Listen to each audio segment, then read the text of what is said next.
खुशामदीद कहते हैं आपको ईद तशक्कुर की स्पेशल ट्रांसमिशन में। इससे पहले भी ट्रांसमिशन का सिलसिला जारी था, डिफरेंट मेहमान हमारे साथ मौजूद थे, बड़े मजे की हमने बातें की, कुछ गाने भी आपको सुनाए हैं। लाहौर कलंदर्स के सीईओ थे, वो अभी रुखसत हो चुके हैं। इसके अलावा समझ शेख थी, वो अभी हमारे साथ मौजूद नहीं है, वो भी जा चुकी है। बिल्कुल ऐसे ही है। तो डिफरेंट मेहमानों की आमद का सिलसिला भी जारी है। बट जो मैसेज हमने शुरू में भी कन्वे किया था, ईद तशक्कुर हम क्यों मना रहे हैं, ईद उल अजहा को ईद तशक्कुर का नाम बुनियानुल मरसूस ऑपरेशन की वजह से दिया गया। ये हम सबको याद रखने की जरूरत है कि आज हम ये ईद अपने घरों में पुरसुकून अंदाज में मना रहे हैं, तो उसका सारा क्रेडिट हमारी आर्म्ड फोर्सेस का है। ये हमें याद रखने की जरूरत है, उनके शाना बशाना खड़े होने की जरूरत है। उनकी तरफ से जो भी कुर्बानियां दी गई उनको भी याद रखना है और उनको भी सराहते रहना है, क्योंकि एक टाइम ऐसा भी आया था, अनफॉर्चुनेट सिचुएशन थी जो कि अब बिल्कुल खत्म हो चुकी है, जहां हमारी अफवाज को तनकीद का निशाना हमारे लोग बना रहे थे, जिसको हमने भी अपने टीवी चैनल्स पर बहुत से लोगों को समझाने की भी कोशिश की और ये कन्वे करने की कोशिश की गई कि हमारी आर्म्ड फोर्सेस के साथ हमें खड़े रहना है। इसी वजह से हमारा जो मुल्क है यहाँ पर बका है, अमन है, सलामती है और दुश्मन मैली आंख से हमें नहीं देख सकता। बहरहाल मेहमानों का इंट्रोडक्शन मैं करवाना चाहूंगा।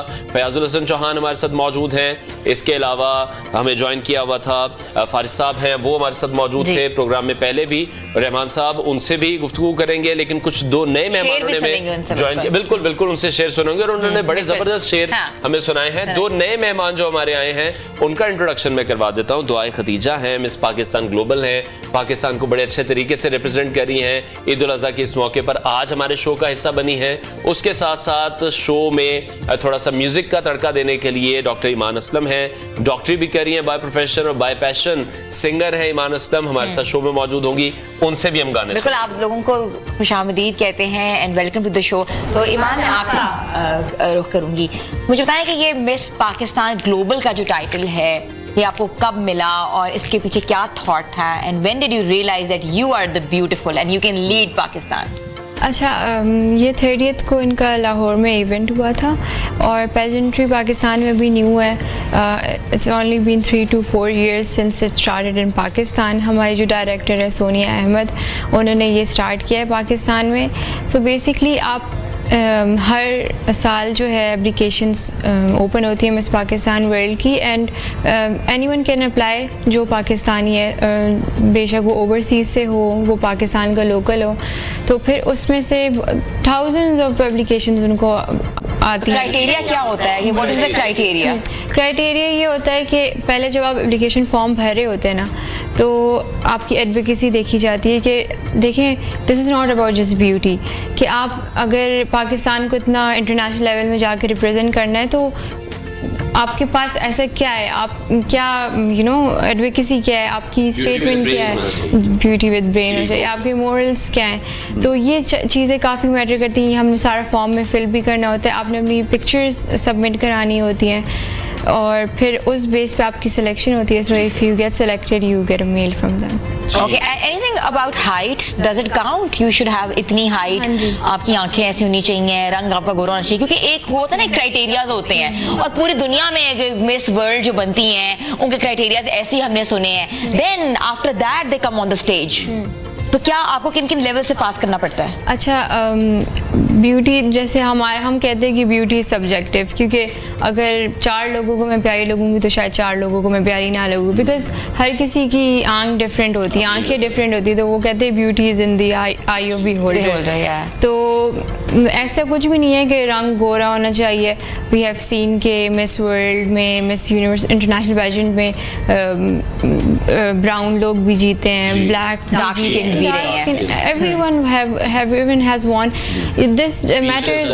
हाँ, feature doesn't really count. What counts is your advocacy. कि आप कितना दुनिया के लिए आप कितना अच्छा कर सकते हैं। तो ये इसके सबसे ज़्यादा मार्क्स होते हैं। बाकी तो बहुत चीज़ देखी जाती हैं, पोस्चर देखा जाता है, आपकी वॉक देखी जाती है। ऑब्वियसली आपको स्लिम और स्मार्ट होना चाहिए, बिकॉज ये तो हेल्थ के लिए भी बेनिफिशियल होता है। तो इस तरह की चीज़ें देखी जाती हैं। पाकिस्तान से कितने लोग इसमें सेलेक्ट हुए थे जिनमें से फिर आप जीती हैं? अच्छा, ऐसा होता है कि जैसे मैंने आपको बोला कि थाउजेंड्स ऑफ लोग अप्लाई करते हैं, बिकॉज ये बहुत बड़ा एक पेजेंट है। या तो उसमें से हम 6 विनर्स थे। ठीक है। तो डिफरेंट टाइटल, सबके different title, there was Miss Pakistan Global, Miss Pakistan World, Miss Pakistan Universal, Miss Pakistan Supreme, Mister Pakistan. तो डिफरेंट टाइटल होते हैं और वो डिफरेंट एज ग्रुप्स के लिए होते हैं। Very nice, very nice. आप कल्चरल भी देखते रहे हैं और वजीर भी रहे हैं, तो कभी ऐसा सोचा था कि ऐसे कॉन्टेस्ट होने चाहिए पाकिस्तान में, कुछ पाकिस्तान की जो खवातीन है उनको मौके मिलने चाहिए, ग्लोबली रिप्रेजेंटेशन होनी चाहिए, कभी काम किया आपने? देखिए, इस पे तो मैंने काम नहीं किया, और बाकी जो फिल्म इंडस्ट्री, जी, ड्रामा, थिएटर, गायकी, गुलकारी, अदाकारी, और उसके अलावा आर्टिजन के बहुत से शोबे, नक्शो नगारी, खताती और इस तरह की चीज़ें जो है ना, उसके ऊपर हमने काम किया। बाकी एथिकली एक इखलाक के दायरे के अंदर रह के जो है ना, अगर कोई चीज़ ऐसी एक्टिविटी होती है तो इट्स गुड। बिल्कुल, अदरवाइज कोई जो है ना उस इखलाक के दायरे से बाहर की अगर हो तो एक सोसाइटी, एक बिल्कुल, वो हमने देखा कि हमारे थिएटर में भी चौन साहब हो रहा था, उस पर भी बड़ा सवेर एक्शन। अच्छा, थिएटर में जो अज़मा बुखारी ने एक्शन लिया है, आप उसके हक में हैं कि आप उसके खिलाफ हैं? मैंने उस अपने दौर में ये सारा कुछ बैन करवा दिया था। मेरा वो 6 महीने का दौर था जिसमें फैमिलीज जाके ड्रामा देखा करती थी। ठीक है। मैंने पूरी एक कमेटी बनाई थी और हर थिएटर में मेरा बंदा बैठा होता था, पूरी वीडियो बनाता था और फिर उसके बाद बैन लगता था। मगर चौहान साहब, मैं तो समझती हूँ कि लोग देखना चाहते हैं सारा कुछ। यार देखो, बात ये नहीं है, ये एक पूरी डिस्कशन है। देखो, उसने खतीजा ने एक बात की, दुआ खतीजा ने, कि नज़र की बात। अब ये फ़लसफ़े में आप इंटरमीडिएट की FA की बुक्स हों या आपकी डॉक्टरेट की बुक्स हों, मास्टर की बुक्स हों, आप फ़लसफ़े की किताबों में जाएंगे तो उसमें एक डिस्कशन है कि क्या चीज़ खूबसूरत होती है या देखने वाली आँख खूबसूरत होती है। दोनों तरफ रहमान साहब बेतहाशा थ्योरीज हैं, लोगों ने थ्योरीज पेश की हैं। जैसे मैंने इकोनॉमिक्स में मास्टर किया, हमें एडम स्मिथ और जनाब फ्ला और से का लॉ ऑफ मार्केट और ये और वो हम पढ़ते थे ना। इसी तरह फलसफे के अंदर प्रॉपर इस टॉपिक के ऊपर दोनों तरफ के स्कूल ऑफ थॉट के नजरिए हैं, थ्योरियां हैं। एक स्कूल ऑफ थॉट कहता है, उसकी थ्योरीज है कि नहीं, इटसेल्फ चीज खूबसूरत होती है। दूसरा कहता है नहीं, चीज नहीं खूबसूरत होती, देखने वाली आंख खूबसूरत होती है। फिर उसके हक में दलील क्या देते हैं कि यार देखो, एक बंदा फाइनेंशियली डिस्टर्ब होना सोशली, उसको वो अपना बच्चा भी बुरा लगना शुरू हो जाता है अगर वो तंग कर रहा हो। ठीक है जी, एक चीज जो है ना, उसका दोस्त है या उसकी दोस्त है जो है ना, वो उसके साथ बड़ा उसका एक ताल्लुक है सपोज, लेकिन हालात खराब हो ना बंदे के, फाइनेंशियली जेब खाली हो, तो वही बंदा जो है ना उसको कहता है, उसको तंग आ जाता है वो जो है ना। बिल्कुल ठीक है। तो ये आपके इनर सेंटिमेंट्स भी होते हैं कि जिसकी बुनियाद पे आप किसी चीज को अच्छा या बुरा जांचते हैं, समझते हैं। ठीक है। अच्छा, आपने जो कहा कि ये सारी चीजों को आपने बैन किया, यही सबसे बड़ी वजह बनी कि टेन्योर 6 महीने तक फिर आपका भाई बहुत अच्छे।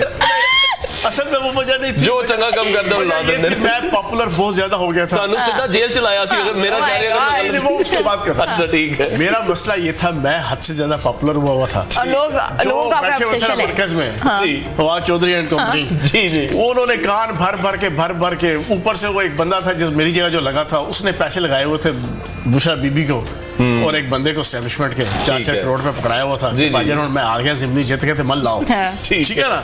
वो बहाना ढूंढ रहे थे, तो वो 27 फरवरी 2019 का वो एक जो जंग का माहौल था, उस पे वो मेरी स्टेटमेंट्स कि जो आज इस जंग में बच्चा कहता रहा, आदमी चीफ वजीर आजम भी वही बात कहता रहा जो फयाजुल हसन चौहान ने उस वक्त कही थी, जिसकी वजह से उसको उतारा गया था। ठीक है ना, तो वो वजह वो बनी। ठीक है, बिल्कुल जबरदस्त किस्म की बातें चल रही हैं और रहमान फारिस साहब भी हमारे साथ मौजूद हैं। ब्रेक के बाद वापस आते हैं, उनसे भी पूछते हैं कि वो मुशायरे में क्या क्या सेंटिमेंट्स रखते हैं। छोटी सी ब्रेक लेते हैं।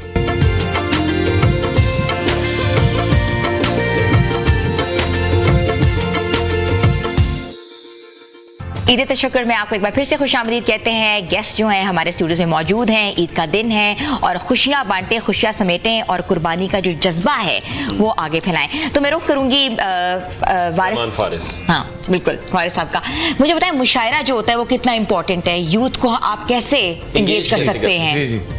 मैं बहुत अच्छा सवाल है। इससे पहले मैं थोड़ा सा ये तारीफ ये करना चाहूँगा कि आपने अपने सेट पे एक वुमेन एम्पावरमेंट का जो माहौल बना रखा है, ये बहुत बहुत अपलॉडेबल है और काबिल सद तारीफ़ है।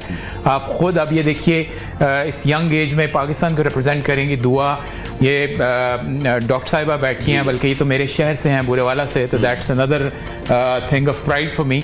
तो इंशाल्लाह पाकिस्तान फॉरवर्ड लुकिंग मुल्क है और आगे जा रहा है। मुशायरे की तरफ वापस आते हैं। मैं आपको 27 मुल्कों में मुशायरे पढ़ने के बाद बड़े तयक्कुन से, बड़े एतबार, बड़े एतमाद, भरोसे, बल्कि नाज और फ़ख्र के साथ कह सकता हूँ कि हमारी नई जनरेशन जितनी बड़ी तादाद में और जितने खुलूस और मोहब्बत के साथ इस वक्त शेर व सुखन से जुड़ी हुई है, ये उर्दू शायरी की 350 साल तारीख में कभी मुमकिन नहीं हुआ। अब ये देखिए, मैं एक वीडियो लगाऊं तो वो तकरीबन 3 दिन में 2.5 से 3 मिलियन व्यूज क्रॉस कर जाती है। On TikTok, on even on YouTube, on Facebook, social media platforms पे। तो ये कौन लोग हैं जो देखते हैं? ये नई नस्ल है जिसके हाथ में मोबाइल है। वो न सिर्फ ये खुद देखती है, बल्कि फयाज भाई वो शेयर करती है लोगों के साथ, वो देख के उस पे एक्ट करते हैं। 16 से 26 साल के एक्टिव हमारी जो यूथ बल्ज है ना हमारा, जिसको हम कहते हैं 67% ऑफ आवर पॉपुलेशन, और जिसको HR हमारे ह्यूमन रिसोर्स को आगे बढ़ाना है। 2-3 शेर मैं आपको सुनाता हूँ कि फयाज भाई आज आपने नज्म क्या अच्छी सुनाई है। वैसे शेर देखिएगा कि सदाएं देते हुए और खाक उड़ाते हुए, सदाएं देते हुए और खाक उड़ाते हुए, मैं अपने आप से गुजरा हूँ तुझ तक आते हुए, मैं अपने आप से गुजरा हूँ तुझ तक आते हुए। कहानी ख़त्म हुई और ऐसे ख़त्म हुई, कहानी ख़त्म हुई और ऐसे ख़त्म हुई कि लोग रोने लगे तालियां बजाते हुए।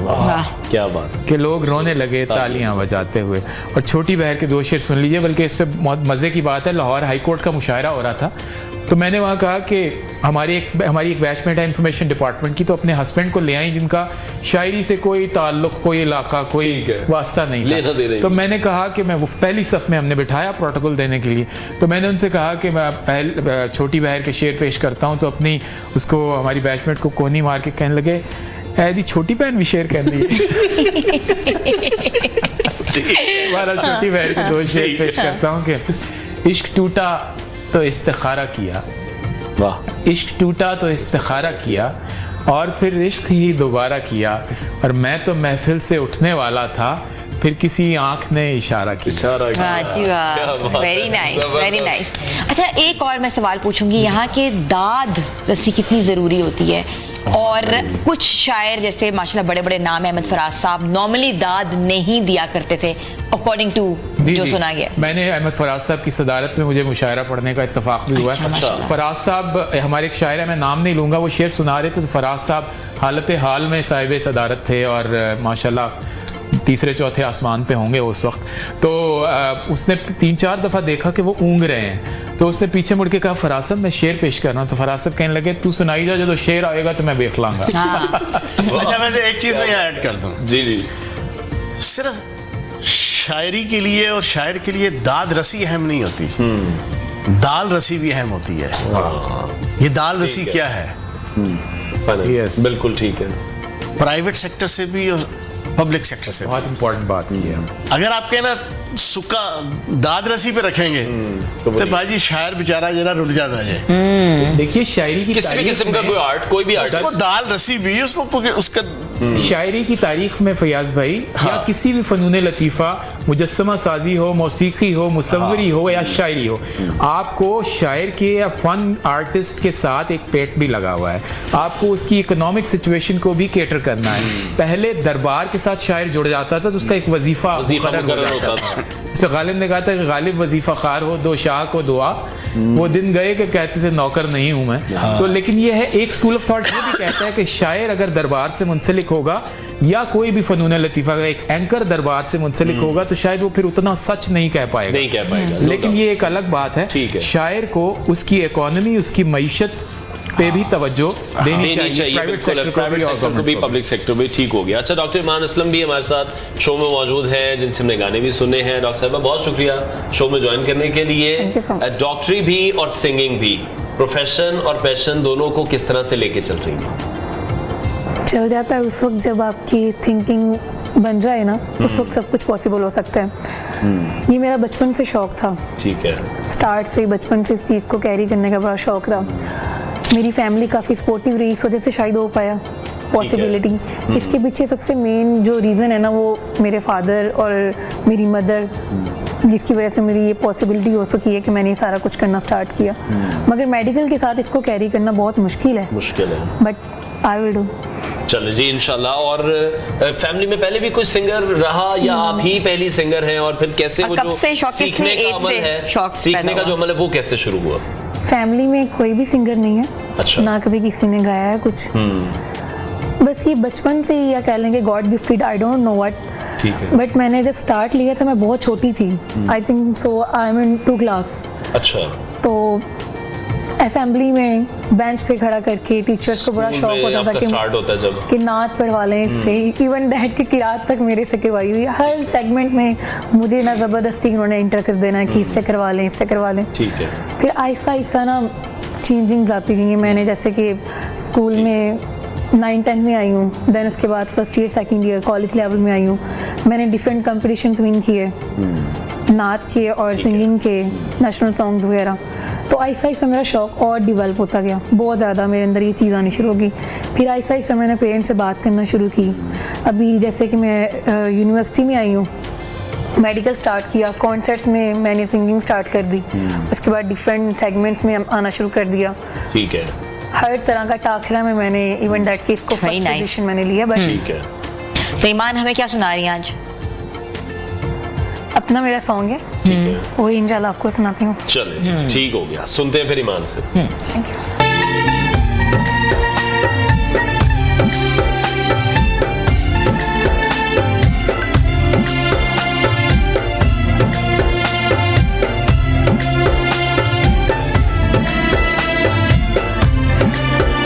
जिस चेहरे से मुझे हुआ प्यार, उसने दिखाए चेहरे हजार। जिसे समझा था कीमती मैंने, बिक रहा है सरेआम बाजार।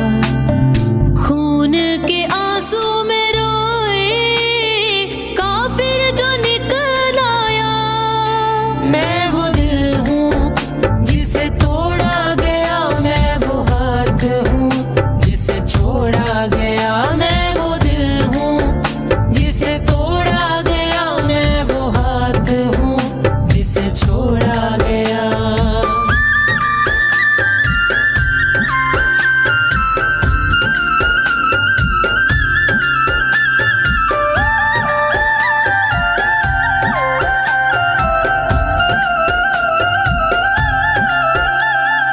गलती से हुई जो गलती, तो उस गलती की मिली सजा है। इसको लगाया था सीने से मैंने, उसने दिया दगा है।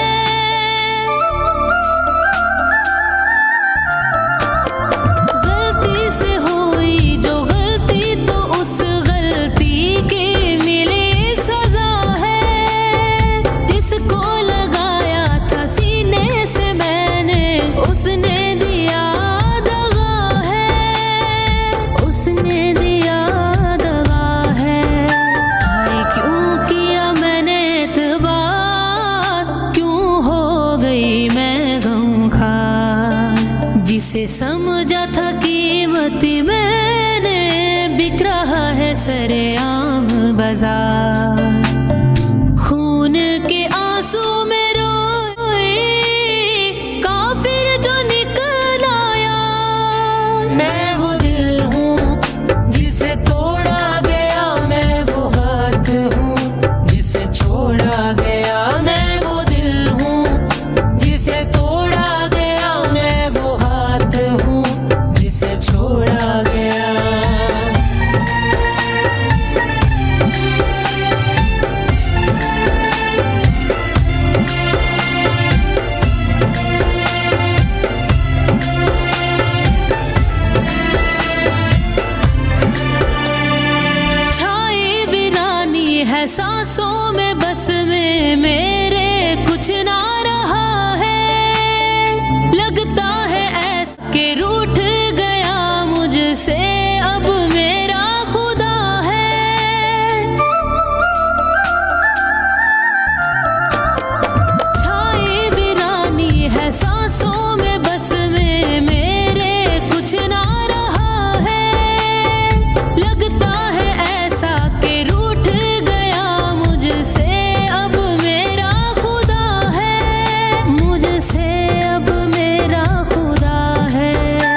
बाजार खून के आंसू में रोए काफिर जो निकल आया मैं वो दिल हूँ जिसे तोड़ा गया मैं वो हाथ हूँ जिसे छोड़ा गया मैं वो दिल हूँ जिसे तोड़ा गया मैं वो हाथ हूँ जिसे छोड़ा गया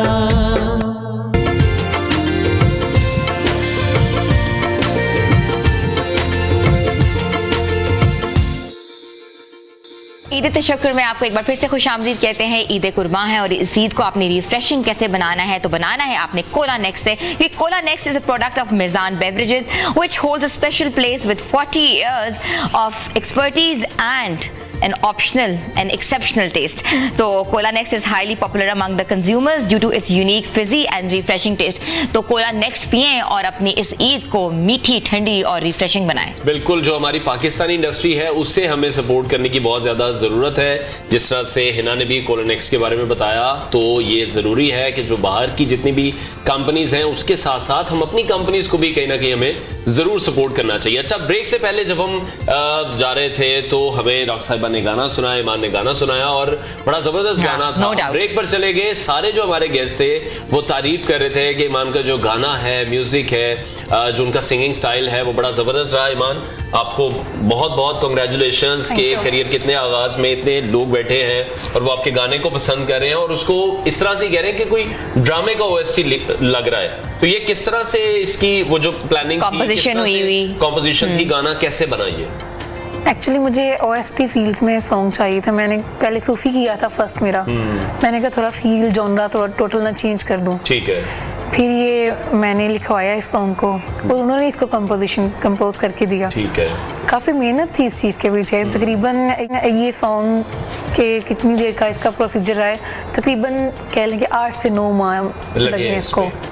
ठीक है। अच्छा चौहान साहब, जब आप गाना गा रही थी ना उस टाइम स्पेसिफिकली हमें कह रहे थे कि म्यूजिक बहुत अच्छा है, बहुत तारीफ कर रहे थे। स्पेशली गाया कि एक और गाना भी हम सुनेंगे आपसे। आप म्यूजिक लवर भी रहे हैं, जरूर कमेंट आप भी कीजिएगा। म्यूजिक के ऊपर ये है कि मैं एक प्रोफेशनल तरीके से अगर इसके ऊपर कमेंट करूँ, हर चीज़ से हट के, एक तो आवाज़ इटसेल्फ बहुत अच्छी है, फिर उसके बाद जो उसका म्यूज़िक था ना, उसकी तरतीब, उसके लिरिक्स और उसका म्यूज़िक इंस्ट्रूमेंट्स की जनाब छनकार और जनाब बाकी सारी चीज़ें अदायगी, वो बड़ी फिट थी। तो छोटी उम्र में इन्होंने ये प्रोफेशन अडॉप्ट किया है। अल्लाह पाक इनके लिए जनाब रास्ते आसान करे, तरक्कियाँ दे। अगर मैं वज़ीर सकाफ़त होता तो मैं स्पेशल प्रोमोट करता और इनके लिए स्पेशल फंक्शन और जितने सरकारी फंक्शंस हो गए मैं इनको वहाँ पे पार्टिसिपेशन इनकी होती। ठीक है, बिल्कुल। दुआ करते हैं आप वापस आप आए। इतना काम आपने करना है, आप बार बार कह रहे हैं कि मैं करता तो ये होता, ये होता तो ये होता। बिल्कुल, अल्लाह करे आप वापस टैलेंट जो है ना, टैलेंट उसको प्रमोट करना चाहिए। लेकिन चौहान साहब, अगर वजारत दोबारा ऑफर होती है, कौन सी वजारत लेना चाहिए? वज़ीर सकाफत, वज़ीर दाखिला। वज़ीर दाखिला। देखो, मैं जब मिनिस्टर था उस वक्त भी, अब भी मैं एक अपने मुतल्लिक एक बात करता हूँ कि मुझे आप, मैं रिजल्ट ओरिएंटेड आदमी हूँ, मुझे आप वज़ीर मजहबी अमूर बनाएं, साल बाद आप वज़ीर सकाफत दे दें, मैं दोनों में आपको रिजल्ट दे करता हूँ। ठीक है। मेरा एप्टीट्यूड है रिजल्ट ओरिएंटेड। ठीक है। मेरे अंदर एक ख्वाहिश होती है कि मेरे पे जो जिम्मेदारी लगी है वो उसका रिजल्ट आए, दुनिया देखे। ठीक, सही है। फायदा भी तभी है। मैंने 7 मिनिस्ट्रियल जिम्मेदारियां निभाई हैं, 4 मिनिस्ट्रियां और 3, एक हुकूमत पंजाब का तर्जमान, एक वज़ीर आला पंजाब का तर्जमान, एक स्पीकर पंजाब असम्बली का तर्जमान। आप जाके लोगों से पूछ लें, आप हैरान रह जाएंगे। वज़ीर जेल खानाजात में सिर्फ 1.25 साल रहा हूँ रहमान साहब जी। 43 जेलें हैं, 58,000 कैदी हैं, 28,000 मुलाजिम और अफसर हैं। रहीम यार खान की जेल से लेके अटक की जेल तक मेरा चैलेंज है आपको, माइक लें, अपना पूरा जनाब DSNG लें और चले जाएं, घुस जाएं किसी भी जेल में रैंडमली। ठीक है। आप जाके किसी अफसर से स्टार्ट लें, वार्डन से स्टार्ट करें और IG तक उनसे पूछें कि what's your views about Fayyazul Hasan Chohan as अगर वज़ीर जेल। अगर उन्होंने एक वलीउल्लाह की तरह जनाब आपको ना मेरा तस्करा किया, मैं सियासत छोड़ दूंगा। अच्छा, मैं सियासत छोड़ दूंगा। चले क्यों भैया? ऐवी नहीं, मुफ्त का नहीं लोग पूछते। बिल्कुल। मैंने 35 इकदामात, रहमान साहब आप ब्यूरोक्रेट हैं ग्रेड 21-20 के, 35 इकदामात मैंने वो करवाए, इतने इनकलाबी, उनके पेरोल, उनका पे स्केल, उनकी तनख्वाह, उनकी फैसिलिटीज, उनके बच्चों की तालीम, उनकी बच्चों की जनाब सेहत के जनाब स्ट्रक्चर के जो बाकी तमाम फोर्सेस से इंतहाई नीचे थी। ठीक है। 10 साल लगातार शहबाज शरीफ साहब 2008 से 18 रहे, वो नहीं कर सके। 78 सालों में कोई नहीं कर सका। जब जेल में कोई जाता था ऑफिशियल, वजीर आजम जाए, वजीर जाए, ब्यूरोक्रेट जाए, सारे लाइन बना के खड़े हो जाते थे। डिप्टी सुपरिटेंडेंट, असिस्टेंट सुपरिटेंडेंट, वार्डर खड़े हो जाते थे। सर जी हमारे ऊपर बड़ा जुल्म हो रहा है, हमारी तनख्वाहें कम, हमारी ये कम, हमारी वो कम, हमारी वो कम, बस वो करते रहते थे। मैंने भाईजान पहले 1.5 साल, 1.25 साल टोटल रहा हूँ। पहले 3 महीने उस्मान बुज़ार साहब के साथ जनाब आपका वजारत दाखिला, होम डिपार्टमेंट, वो जब देती थी ना ब्रीफिंग जेल के हवाले से, वो स्लाइडें लगा देते थे जनाब, 40 करोड़ रुपये इधर लगा दें, 1 अरब रुपया इधर लगा दें, ये इंफ्रास्ट्रक्चर बना दें, नई जेल बना दें, नया फला। मैंने रहमान साहब, मैंने पहले 3 महीने तो देखता रहा, कुछ 4-5 हो क्या रहा है? उतनी देर में मैं 17-18 जेलों के विजिट कराया था। 17-18 जेलों का विजिट पाकिस्तान की हिस्ट्री में किसी वजीर ने नहीं, इतनी जेलों का नहीं किया हुआ। मैं अंदर तक हर चीज देख आया था, जो मेरा एक मिजाज था। ठीक है। मैंने कोई 3 महीने बाद ब्रीफिंग हो रही थी, चीफ सेक्रेटरी बैठा है, होम सेक्रेटरी बैठा है, वज़ीर आला बैठा है, IG बैठा हुआ है, उन्होंने यही कहानी शुरू की ना, तो मैंने अपने देसी झटके स्टाइल में मैंने कहा बंद करो ये सारा कुछ, बंद करो ये, इसी तरह ही। बुज़दार साहब मेरा चेहरा देख रहे हैं, मैं क्या ड्रामेबाजी लगाई हुई है आपने 3 महीने से, मैं देख रहा हूँ एज अ मिनिस्टर। ठीक है। ये मसाइल नहीं है। मसाइल ये है कि आप अपने कैदियों के और अपने मुलाजमीन के पेट पूजा और उनके घर के हालात, उसकी तरफ तवज्जो दें, तब परफॉर्मेंस अच्छी होगी। उन्होंने कहा, बुज़दार साहब कहते जी वो किस तरह?